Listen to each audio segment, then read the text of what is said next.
Am I the antagonist for not wanting my stepniece in my wedding even though my nephews are? My biological nephews are between 8 and 10 years old. When they were 4, their parents went through a very messy divorce, and as a result, I took them in for 3 years. I'm not going to go into detail, but my brother became an alcoholic, and their mother didn't want anything to do with them, so I took them in.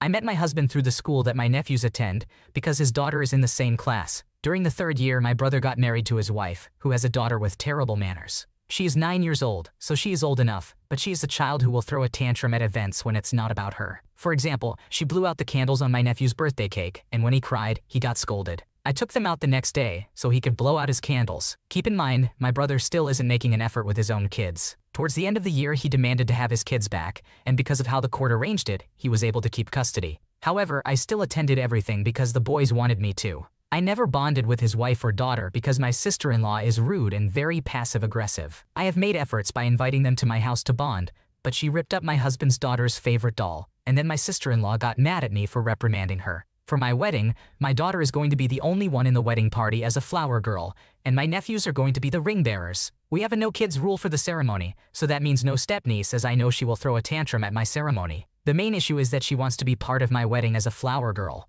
My answer is no because I want my daughter to feel special, and to be honest, she isn't important enough to me to want her in my wedding. Her mother is demanding that her daughter be a flower girl, or my nephews won't be taking part. She claims that I'm hurting her child's feelings by excluding her. It's not that I want to exclude her, but I know she's going to throw a temper tantrum the moment she realizes she's not the center of attention, because that's how she always behaves. I told my brother that if this happens, I will cut off all financial support that I had been giving them, which he said is not fair. Keep in mind, I would be paying for a babysitter at the hotel, and I have chosen a venue that's close to a theme park. While the ceremony goes on, she will be at the theme park, and then my daughter and nephews will join them for the rest of the time and then go back to the hotel to go to bed while the reception continues. Because this is a destination wedding, I will be paying for my parents' and brother's room and a babysitter, which I think is generous and way more fun than being in a potentially stressful wedding. My brother is telling me to sort it out with my sister-in-law, and my parents understand me but told me to let it go. My daughter wants to be the only flower girl but still wants my nephews involved, and they cried when they thought they couldn't be a part of the wedding. By the way,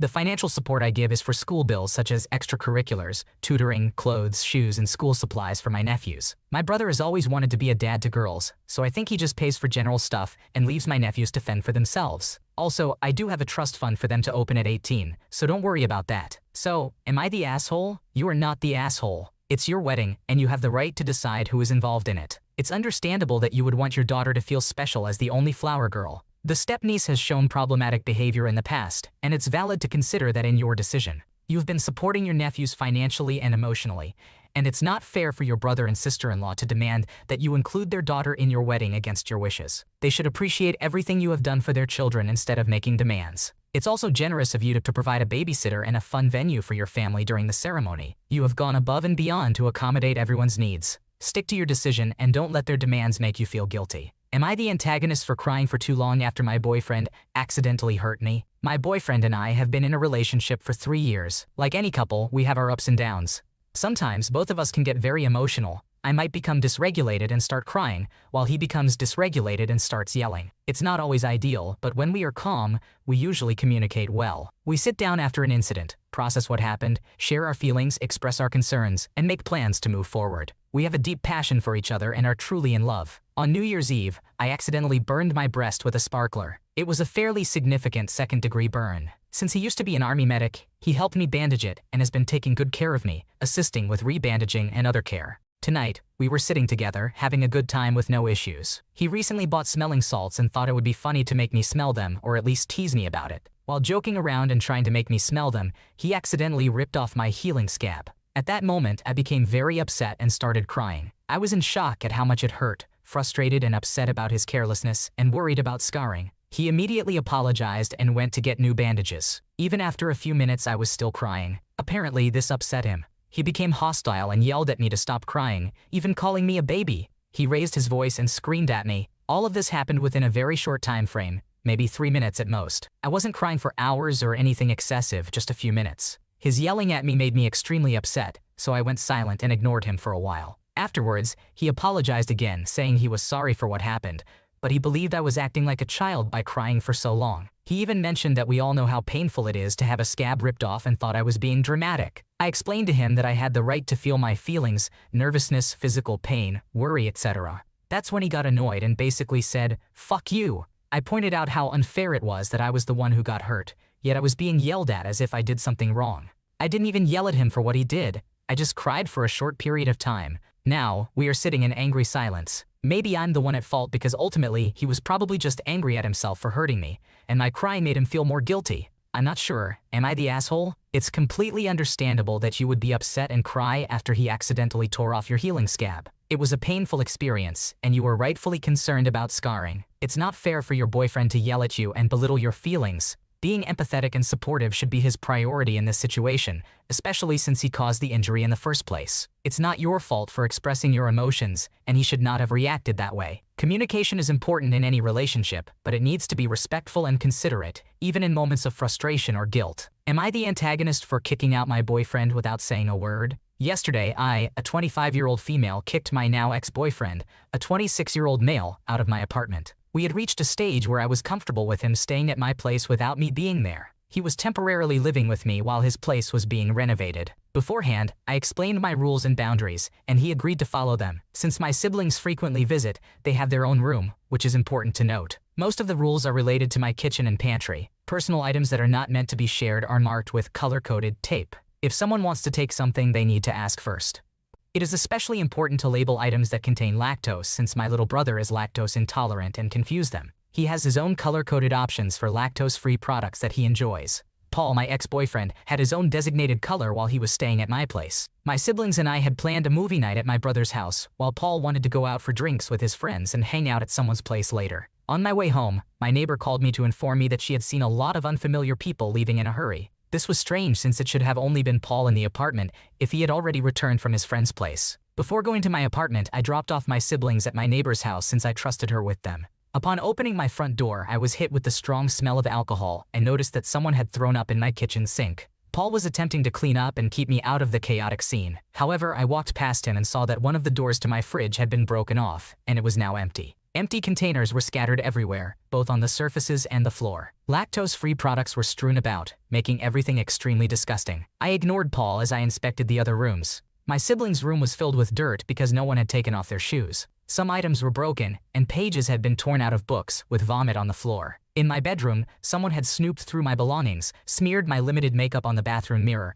and defecated in my bathtub. Fortunately, no one had access to my office as I had locked it, but there were signs of an attempted break-in. Paul continued to try justifying the mess as the little get-together got out of hand. I went into my bedroom and packed all of Paul's belongings into a bag. When I finally reached his keys, I removed the ones to my apartment and the building. Paul screamed at me and pleaded not to kick him out, but I didn't care. I forcefully led him outside to his car and left him there. He cried, begged for forgiveness, and insulted me, claiming he would be homeless with nowhere to go. I remained unaffected by his pleas. I sent him a message stating that our relationship was over and that I never wanted to see him again. Was I in the wrong to do this? Wow, I don't blame you for kicking him out. What an absolute mess he made of your apartment and disrespecting your rules and boundaries. It's clear he has no regard for your home or your belongings. It's really concerning that he tried to justify it as just a get-together that got out of hand. That is not an excuse for the level of destruction and disrespect shown. You made the right decision by putting all of his stuff in a bag and tearing off the keys to your apartment and the building. It's important to prioritize your own well-being and safety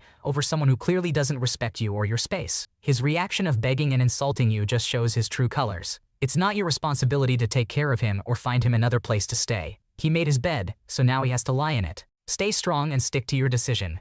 You deserve someone who respects your boundaries and treats your home with the same care as you do. Good riddance to him. Do not mess with an angry mama bear. A couple of weeks ago, my 4-year-old son got sick with a bad stomach flu that he couldn't shake. After 5 days with no improvement and minimal responsiveness to questions, I decided to call the doctor's office. They were concerned and wanted to see him. I took him to the doctor's office, where a kind doctor told me that my son needed oral rehydration salts, ORS, and could also have a suppository or painkiller for children if he was uncomfortable. Since I didn't have anyone available to look after my son at that moment, I took him with me to the nearest pharmacy to get these items. I put him in a shopping cart in the supermarket within the same building, placed a pillow under him to make him more comfortable, and off we went. It was easy to find the ORS, as not many people need it, especially during winter. However, children's suppositories were harder to find. Luckily, I found the last pack at the back of the shelves. My son wanted to hold the medicines, so I let him, but I told him not to do anything with them. Since I wanted to get him home quickly, I rushed to the checkout counter. While standing in line, I noticed some other items for sick kids behind the counter and wondered if I could use any of them. When I looked back at my son because he made a sound,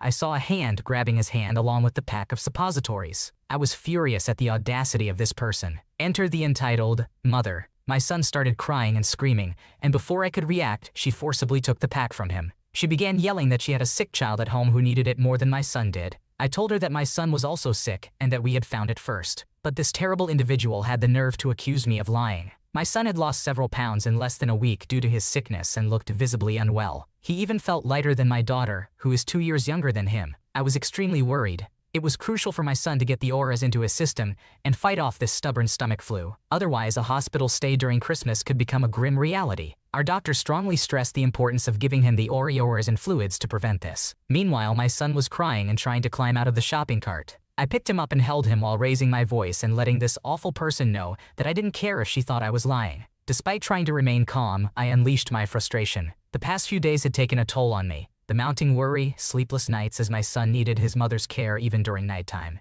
It had worn me down. I was overwhelmed with anger and can't recall everything that was said. People who were at the pharmacy and supermarket checkout registers heard me. I asked her what kind of awful person would take something from a child's hands, especially from a sick child. The fact that my son was unwell was not up for discussion. It was plainly evident. She tried to back away, but I followed her. Every time she opened her mouth, I talked over her. Eventually, the manager came and instructed her to return what she had taken.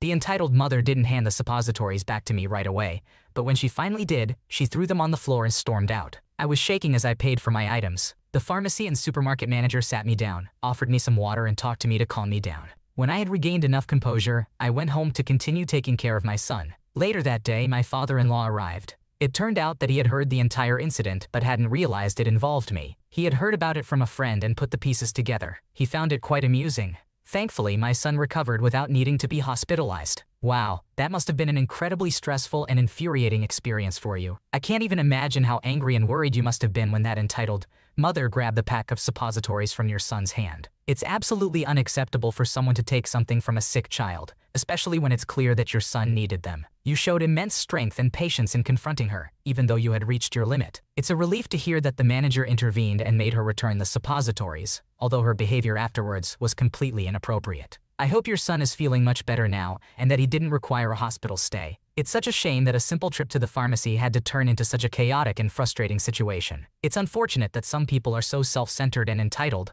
prioritizing their own needs over others. Please take care of yourself and your son, and hopefully you won't encounter any more entitled individuals in the future. You're not allowed to leave, you have to testify as a witness. Around 2.5 years ago, while I was on a camping trip, my apartment was burglarized. Some items, including multiple firearms, were stolen. About 1.5 years ago, one of my firearms was discovered in the possession of some kids selling crack in a small city across the border of a neighboring state. The plea agreements fell apart, and the girl initially mentioned by the police was going to trial. I received a letter in the mail informing me of the trial date and location, but it explicitly stated that it was not a summons. Despite this, I wanted to get my gun back sooner rather than later, so I decided to attend. Unfortunately, both the prosecutor and assistant prosecutor were absent, one due to COVID-19. They made us wait for a while without any reason, and eventually, I left. They didn't approve of my departure, but since my presence was legally voluntary, I informed them to send me the new date via mail so I could deal with it then. 3 weeks passed, and this morning when I arrived home from work, I checked my mail. I found 2 letters.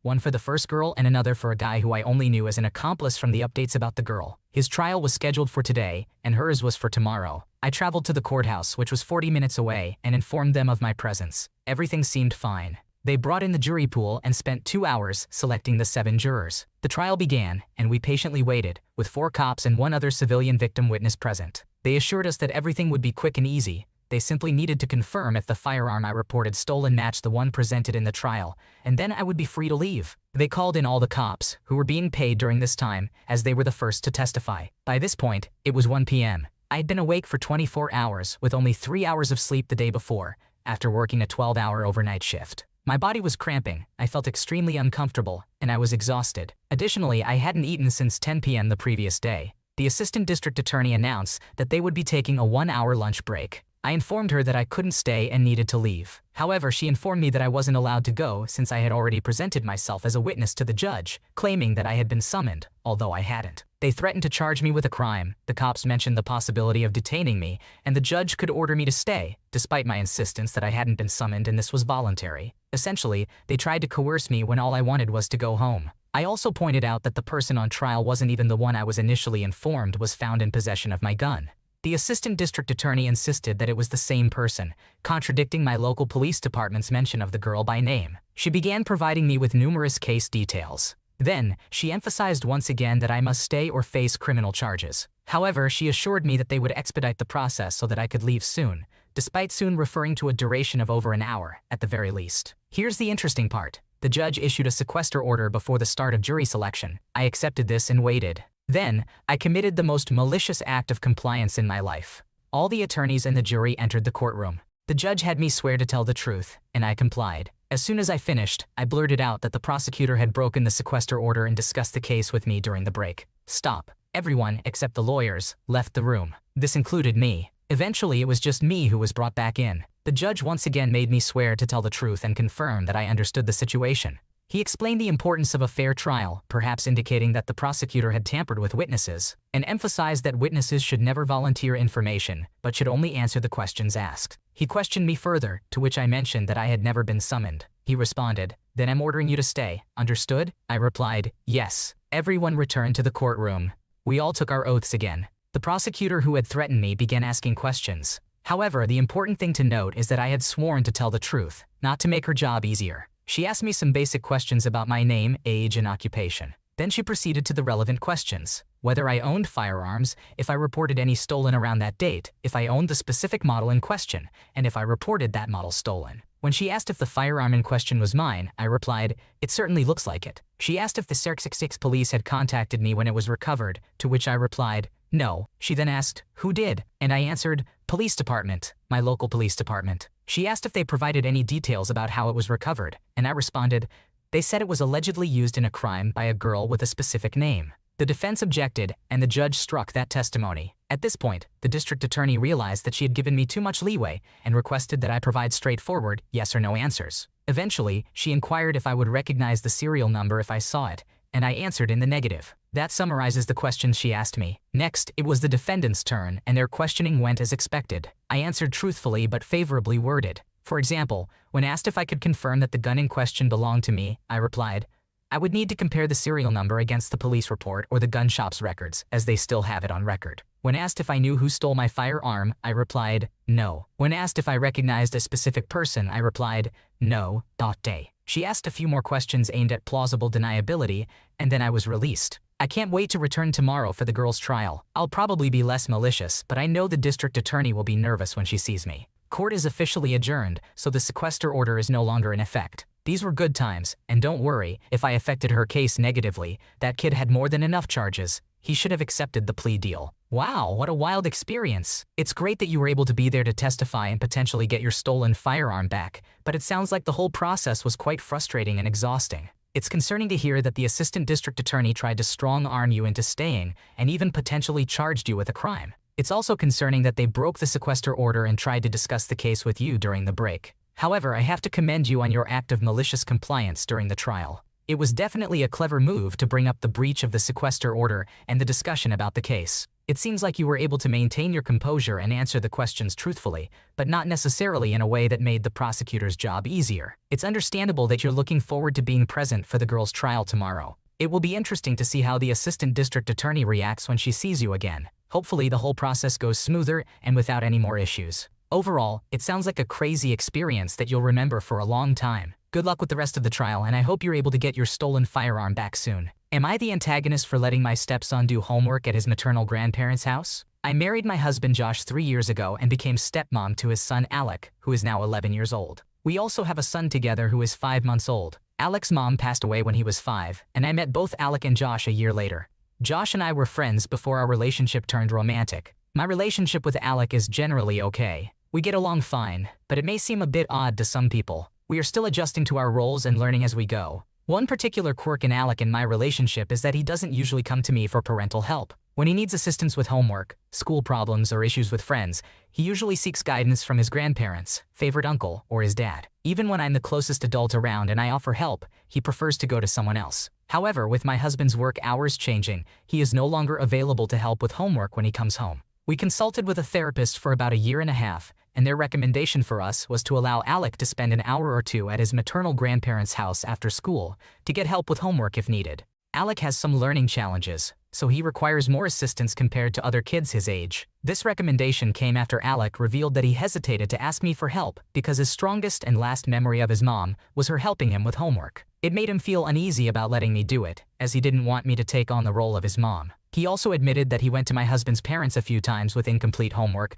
because they encouraged him to seek my help. We ultimately decided to follow the therapist's advice, and it has been beneficial. Alec completes his homework much faster, and he gets to spend quality time with his maternal grandparents regularly. He seems to be happier now that he sees them almost every day, as opposed to just a couple of times a month. However, my husband's parents disagree with our decision. They believe that I should step up and be a better parent and stepmom by helping Alec with his homework. They argue that Alec is simply scared that I will also die, and it's not that he doesn't want another mom. My husband has informed them that the therapist disagrees with them, and we trust the professional's opinion over theirs. Nevertheless, they have criticized me, claiming that I don't seem to care about not being able to assist with something as basic as homework. So, am I the asshole? It's clear that you care about Alec and his well-being, and you've sought professional help to deal with the unique dynamics of your family. You followed the therapist's advice to address Alec's concerns and help him feel more comfortable reaching out to you. His grandparents' reaction may come from a well-intentioned place, but ultimately they should respect your decision and trust the professional guidance you've received. It's important to prioritize Alec's comfort and emotional needs, and if that means seeking homework help from his grandparents, it's a valid solution. By acknowledging Alec's feelings and addressing his concerns, you're demonstrating that you respect his boundaries and are willing to adapt to his needs. With time and patience, he may become more open to seeking help from you. Parenting and step-parenting are complex journeys, and it takes time to establish trust, especially in these circumstances. It's important to continue working with the therapist and communicate openly with your husband and Alec to ensure everyone's needs are being met in a way that respects boundaries and fosters a positive relationship. Thanks for watching. When you subscribe, make sure to hit the bell to turn on notifications so you never miss a video. To finish listening to all the stories, check out the playlist in the description.